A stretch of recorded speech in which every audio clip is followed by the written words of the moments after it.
Baru baca kata kanker aja, saya rasanya sudah stres. Saya merasa hidup saya tidak lama lagi.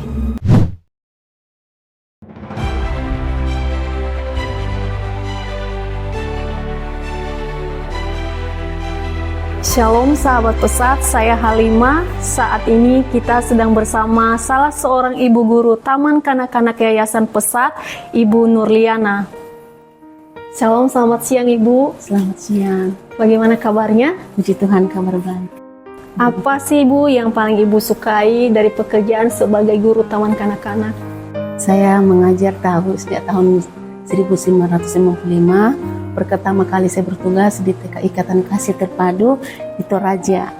Yang saya paling sukai sebagai tenaga pendidik di Taman Kanak-Kanak itu, saya suka mendongeng, suka bercerita, apalagi cerita karakter untuk anak-anak. Terus yang kedua, saya suka membuat kreativitas dari bahan alam dan bahan bekas. Kadang ada rasa harus, senang, bangga, kadang terkejut karena anak-anak itu kan berbagai macam karakter.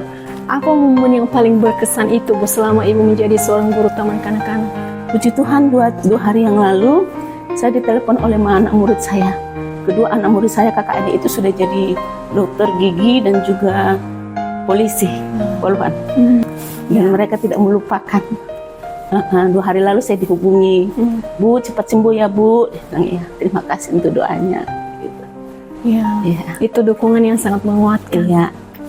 Kan Ibu sedang menjalani perawatan kanker yang sedang Ibu jalani ini. Kapan pertama kali Ibu mengetahui bahwa Ibu menderita kanker? Jadi cukuplah 2 tahun yang lalu. Nah, saat itu saya merasakan kelainan di payudara saya. Tapi saya santai saja karena saya merasakan tidak merasakan sakit sama sekali.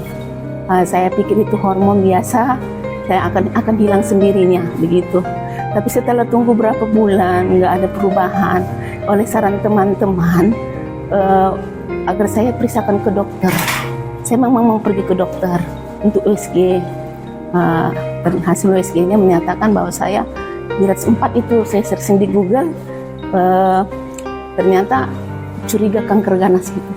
Baru baca kata kanker aja, saya rasanya sudah stres. Saya merasa hidup saya tidak lama lagi. Saya nggak bisa tidur, setiap malam saya selalu gelisah. Ya, itulah yang saya alami ketika saya tahu diri saya sudah merasakan ada kanker dalam tubuh saya. Akhirnya karena kegalauan seperti itu, saya minta dukungan doa teman-teman di Toraja. Mereka doakan saya mulai tenang saat itu. Tapi saya saat itu belum berpikir mau ke medis. Ya. Lalu bagaimana dengan proses pengobatan yang sudah Ibu jalani selama ini Bu? Apakah ada hambatan atau tantangan yang sulit untuk Ibu jalani sampai saat ini? Atau semua lancar?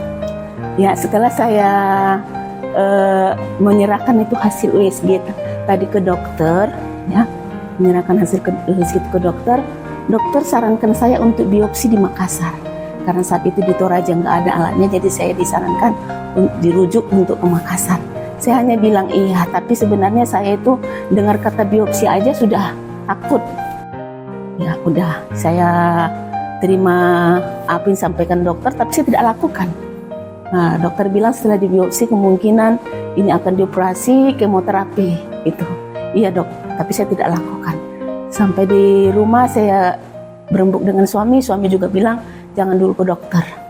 Nah, saya takut ke medis karena tadi pertama takut biopsi, takut operasi karena saya sudah berapa kali operasi, trauma dengan hal seperti itu. Yang ketiga, saya kemoterapi takut sekali karena beberapa adiknya teman ya cerita dia pernah di kemoterapi nggak sampai selesai kemoterapi dirok sampai dia pergi selamanya. Dan yang kedua juga ada cerita dari mulut ke mulut. Ketika dia kemoterapi keempat, dia drop, dia jatuh, linglung dan lupa diri, lupa ingatan gitu sampai dia tidak mengenali dirinya. Akhirnya dia nggak sampai kemoterapi selanjutnya, dia pergi selamanya. Jadi hal-hal dari cerita-cerita itu yang membuat saya takut. Nah, akhirnya saya putuskan untuk berobat herbal, berobat kampung. Dan saat itu 2 bulan kemudian setelah saya sakit, saya bertemu salah satu komunitas di Facebook tentang pola makan hanya buah dengan sayur.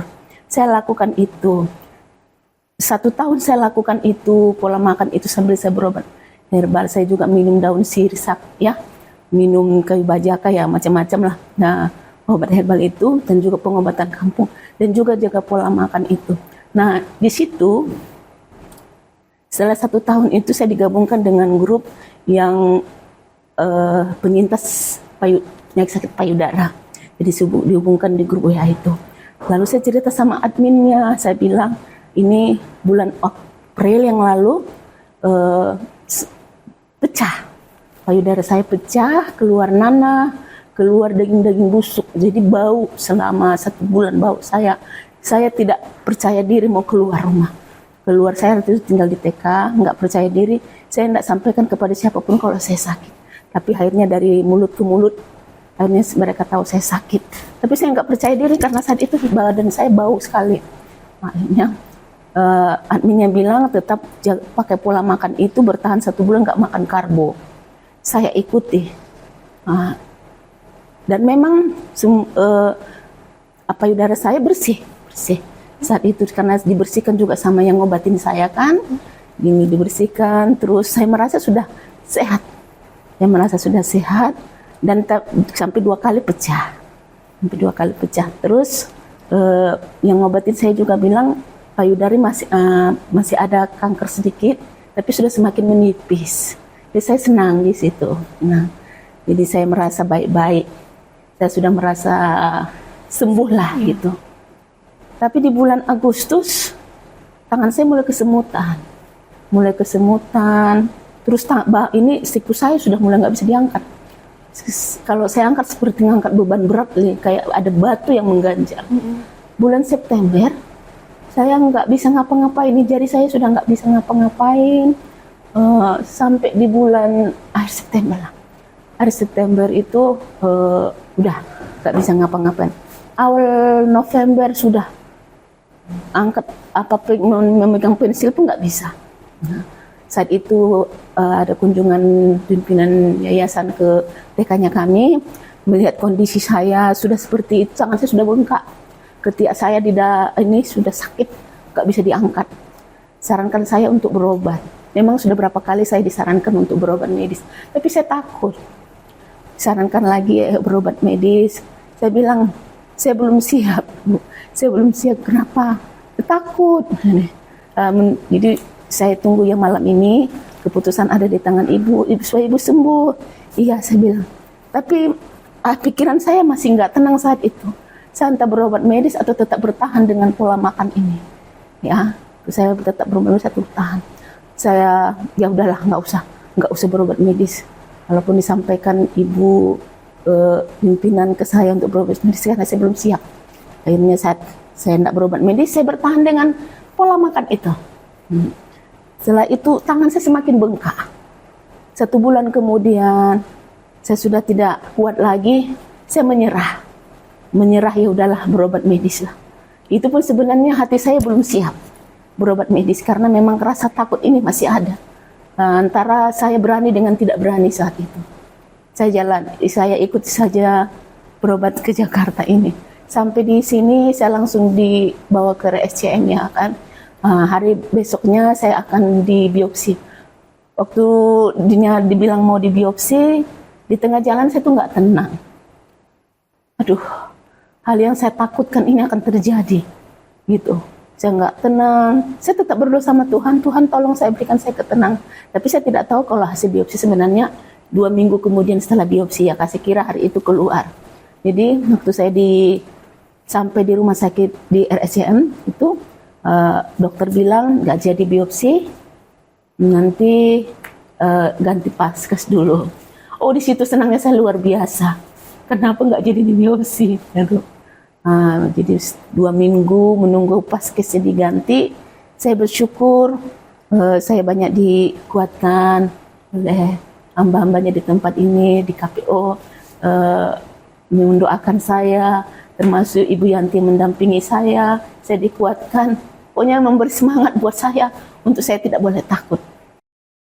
Menghadapi kemo pun saya sudah mulai lebih tenang, tidak ada rasa ketakutan lagi.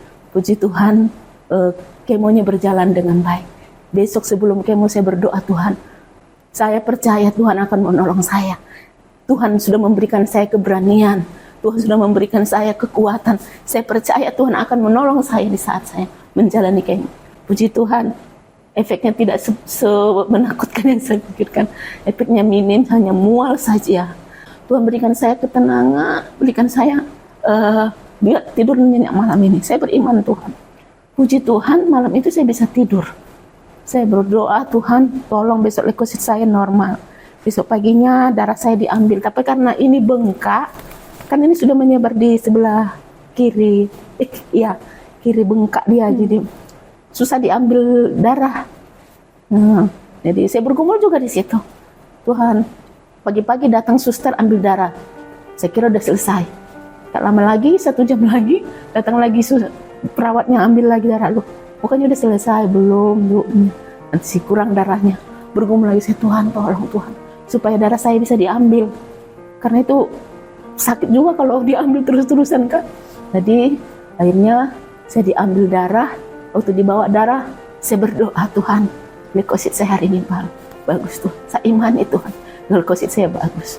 Jadi dibawa ke laboratorium itu darah saya, sampel darah saya. Siangnya Bu Yanti datang, dia mendengar kabar duluan bahwa hari ini bisa keluar dari rumah sakit. Puji Tuhan, itu semua karena kasih Tuhan, kebaikan Tuhan, lebih dari apa yang saya pikirkan. Leukositnya luar biasa, bisa naik gitu. Ya, terus yang akhirnya setelah keluar dari rumah sakit, kami kontrol kembali ke dokter onkologi. Dokter bilang bisa dilanjutkan kemoterapi. Ya, akhirnya di tanggal 28 Januari kemoterapi kedua.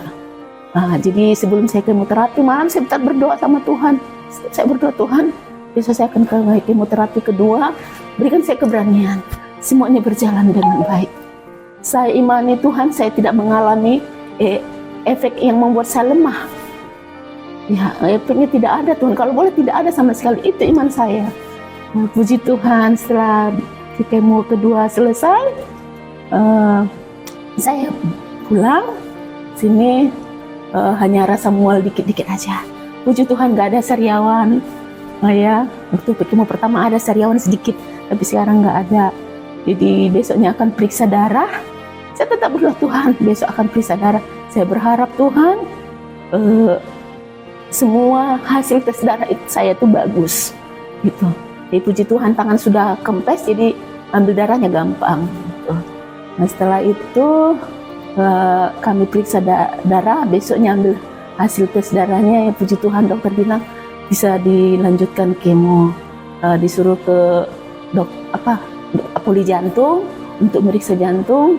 Kemarin tanggal 5 atau tanggal 6 itu kami periksa jantung. Puji Tuhan, jantung batas masih baik-baik.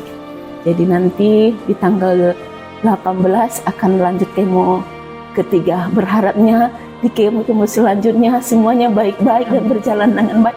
Itu semua karena pertolongan Tuhan. Dan tidak ada efek yang membuat saya takut. Yang hal-hal yang saya takutkan selama ini tidak akan terjadi. Amin. Ya. Itu perjalanan yang sungguh panjang tentunya Bu, sampai bisa memutuskan dan melewati proses pengobatan seperti saat ini. Tapi dari cerita Ibu tadi juga bahwa pada awal-awal Ibu mengetahui adanya kanker ini, Ibu masih belum terlalu merasakan gejala yang begitu menyakitkan sehingga Ibu tetap melakukan kegiatan mengajar. Nah, apa tantangan terbesar yang Ibu hadapi dalam menjalani perawatan dan sambil mengajar pada saat itu? Apakah ada berupa pemikiran yang mengganggu pemikiran Ibu karena mengetahui kondisi Ibu, tapi Ibu tetap memilih untuk mengajar pada saat itu? Apa tantangan yang terbesar yang Ibu hadapi? Sebelum pecah itu saya normal-normal biasa-biasa aja, bisa beraktivitas. Saya seperti bukan orang sakit, karena memang sama sekali saya nggak rasakan sakit. Bisa beraktivitas, tapi setelah pecah itu hari itu di bulan April 2024, saya kan nggak boleh mengajar karena memang saya bau. Karena nanah dan apa ini keluar, jadi saya harus istirahat di kamar begitu. Jadi pas awal-awal tidak ada tantangan tidak ada. Ya. Jadi ibu tetap santai dalam proses belajar mengajar setiap Iya. hari. Dan saya juga heran kok bisa ya saya sakit, kalau dibilang kanker ganas ya nggak rasakan sakit sama sekali. Iya. Dan saya juga ya telah artinya Tuhan memberikan kemudahan juga buat saya. Ya. Dari mana ibu mendapatkan kekuatan untuk tetap bertahan, Bu, bahkan sampai saat ini? Dari Yesus Kristus. Dari Yesus. Tuhan memberikan kekuatan, Tuhan memberikan semangat buat saya, Tuhan memberikan kekuatan yang luar biasa buat saya. Saya tidak perlu takut lagi. Satu-satunya sumber kekuatan Dari Yesus. dari Kristus. Yesus. Iya. Wah, Bu, bagaimana dukungan keluarga, teman, dan juga murid-murid terhadap ibu selama ini? Ya, dukungan mereka baik buat saya, terutama dukungan keluarga. Mereka selalu semangati saya. Suami saya sudah 2 bulan di sini mendampingi saya berobat, dan saya bersyukur dia ada di sini, dan itu semua karena rencana Tuhan juga menurut saya. Ada pemulihan keluarga. Suami saya semakin diberkati, bertumbuh di dalam Tuhan. Jadi dia juga tetap menyupport saya, keluarga sana, anak-anak saya. Saya yakin mereka mendoakan saya, termasuk juga keluarga saya di Toraja, dimanapun di Sumatera juga, ya, anak-anak didik saya pasti mereka mendoakan saya untuk kesembuhan saya. Bu, adakah momen tertentu yang mungkin pernah ibu rasakan sehingga hal itu menguatkan ibu atau membuat ibu sangat terharu gitu? Yang membuat saya terharu itulah pertolongan Tuhan, itu luar biasa buat saya. Saya terharu, Tuhan sungguh luar biasa pertolongan butuh. Ketika saya meminta Tuhan, Tuhan mendengar doa saya. Tuhan tak pernah mengecewakan itu. Selama perjalanan pengobatan ini, Tuhan selalu mendengar doa saya. Jadi itu juga didukung oleh teman-teman, keluarga besar ya. Atas dukungan mereka, doa-doa mereka. Jadi saya merasa tidak sendiri. Ya. Ada orang-orang di sekitar saya, ada orang yang memperhatikan, ada orang yang mensupport saya, mendoakan saya. Saya bersyukur dan terharu untuk hal itu. Salah satu orang juga yang menemani dan mendampingi ibu dalam proses pengobatan ini adalah Bu Yanti. Iya, benar. Mungkin saya juga ingin mengundang Bu Yanti untuk bisa bergabung dalam pembicaraan kita ini. Terima kasih, Bu. Bu, tadi Ibu Nur sudah bercerita bahwa Ibu adalah salah satu yang mendampingi beliau juga dalam proses pengobatan ini. Ketika saya tahu saya harus mendampingi Bu Nur, saya belum bisa bayangkan sebenarnya waktu awal-awal begitu Bu Nur tiba dari bandara, kami jemput, lihat kondisinya, oke, otak saya langsung jalan, bawa ke RSCM. Kalau nggak salah 2 kali kita ke RSCM, dan untuk konsultasi berikutnya, juga dokter belum bisa tindakan apa-apa karena payudara udah pecah gitu ya. Mau tindakan yang lain juga perlu kemoterapi, dan itu kemoterapi karena nunggu BPJS-nya. BPJS masih belum aktif. Kita pindahkan BPJS ke Jakarta. Kemudian selanjutnya saya tadinya minta obat sama dokter. Dokter bilang nggak ada obat yang lain selain kemoterapi. Ya sudah, kita urus BPJS. Nah, dari BPJS itu berlaku sebulan kemudian. Nah, dalam kurun waktu sebulan itu bukan waktu nganggur biasa, itu tidak. Itu sangat mempengaruhi kejiwaannya Ibu Nur. Ya, di situ dia mungkin galau, putus asa dan sebagainya, saya nggak tahu apa yang dirasa. Tapi saya melihat dari kacamata luar, dari orang luar, sebagai orang luar, waduh ini saya harus doping dia rohani, bukan hanya makanan ya, makanan juga saya belum tahu karena belum ditangani dengan baik kan. Itu sungguh proses yang sangat mempengaruhi jiwanya, ya. Karena kita juga belum tahu kemo itu seperti apa gitu, apalagi di udah selama kurun waktu itu menyebar ke sebelah kiri. Itu kan yang diderita oleh Bu Nur sebelah kanan, menyebar ke sebelah kiri, leher besar, muka bengkak gitu ya. Saya makin khawatir kan. Tapi kekhawatiran saya nggak ungkapkan sama beliau. Saya cuma encourage beliau terus untuk semangat. Sampai akhirnya ke titik di mana saya lihat udah kayaknya ini udah harus betul-betul bertindak. Akhirnya saya tanya ke Vaskes, bisa nggak nih masuk nih, karena pasiennya ini sudah sangat sakit. Saya bilang nggak mungkin lagi untuk nunggu lagi gitu. Itu prosesnya sangat panjang. Ada periksa lab, mesti ke rumah sakit Persahabatan, rumah sakit Persahabatan dioper lagi ke RSCM, sampai seperti itu, lama sekali. Dan saya juga telepon dokternya, dokter, saya bilang, dokter, ini udah pasien udah sangat kesakitan. Ya sudah, kalau gitu jadwal kemo aja. Nah, sebelumnya memang udah ada biopsi. Hasil biopsi itulah yang dioper-oper itu, dan lama gitu prosesnya. Akhirnya tibalah sampai ke kemo pertama tanggal 6 Januari.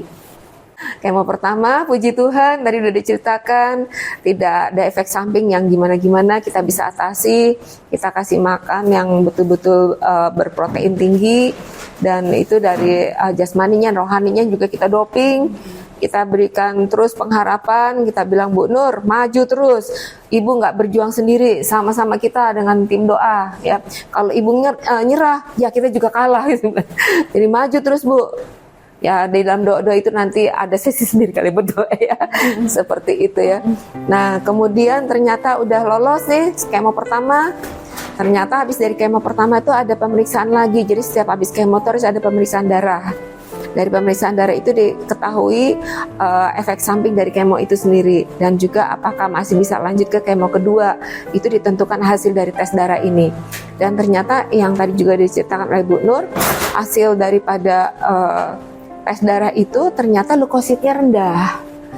Untuk masuk ke kemo kedua itu leukosit itu jumlahnya harus 5.000, sedangkan di Bu Nur 2.000. Jadi perlu doping dan itu harus rawat inap.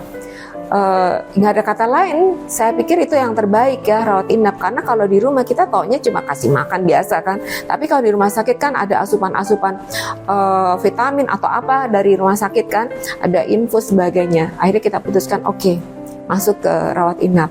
Dan ternyata di rawat inap itu, merawat inap kalau nggak salah masuk itu di tanggal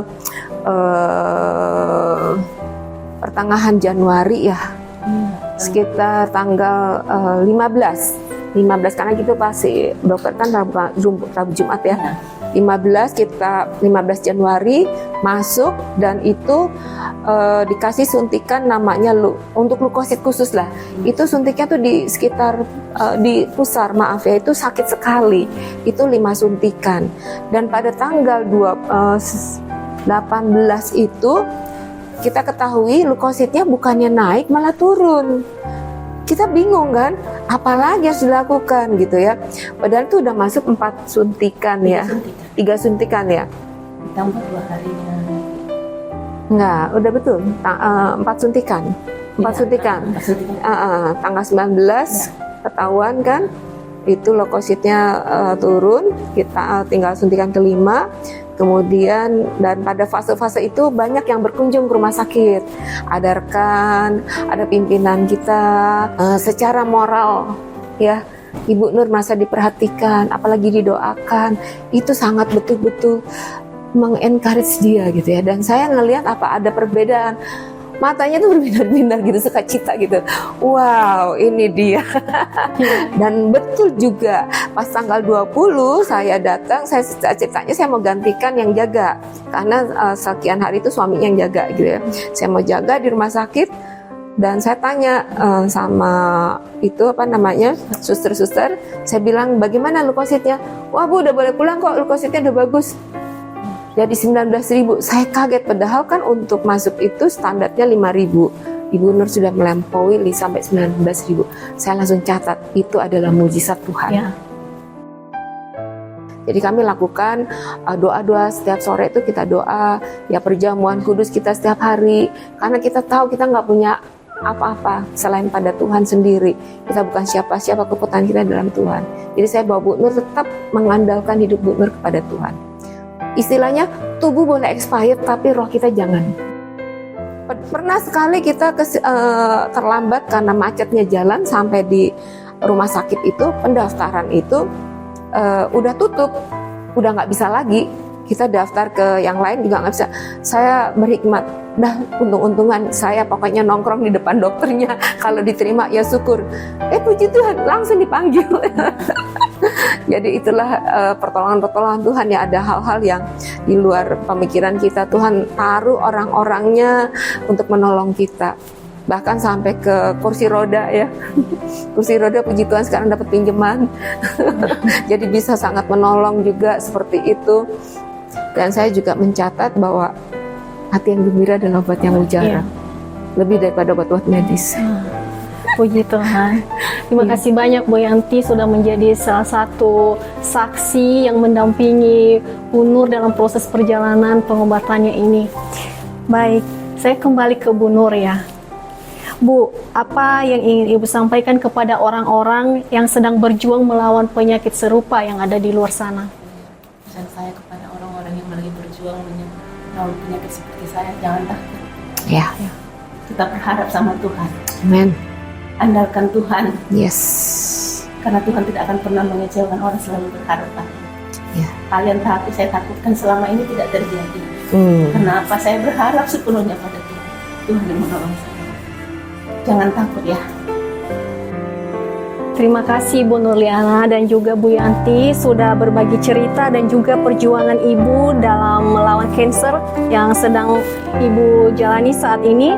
Kiranya kisah Ibu ini menjadi inspirasi bagi orang-orang yang sedang berjuang di situasi serupa saat ini.